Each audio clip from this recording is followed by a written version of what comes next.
I think people need to realize that not all Pokemon cards are good for investments just because the numbers keep going up. So whenever a card goes up in price, it doesn't mean that you can sell it for the price that you see on TCG Player or on eBay. Some cards are just more liquid than others, and I think people need to understand that. There are some cards out there, namely anything that's not a super popular alt art or really often sold card like a Poncho. So this could be anything like a high-end mid-era card or just a card that doesn't sell very often. These kinds of cards are tricky because you can't always find a buyer in time. So if you miss the sell point, let's say a card goes up too fast, and you need to sell immediately, if you can't find a buyer, that market price doesn't even matter. You might get left behind. I've seen some cards go up and then down in the span of the same week, and if you can't sell a card fast enough to catch that top, then I don't think it makes for a good investment, especially right now when pretty much everything's going up.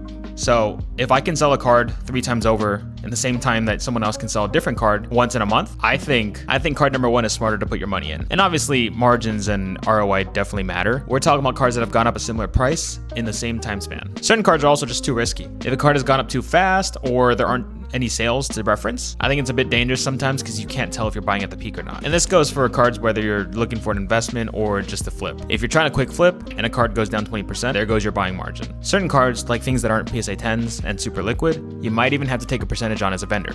And I'm not talking about like 90%. I'm talking about like lower 80s just so you can get rid of it. And now all of a sudden you gotta take a loss or you gotta hold on to the card until you sell it for full market. And to me, that's not a position I wanna be in. So if you're gonna choose a card to invest in, I think you should be investing with conviction. Don't try to go for the pump and dumps. Don't try to go for the new fad. Buy something that not many people are talking about and that you actually like. And I think you'll do just fine.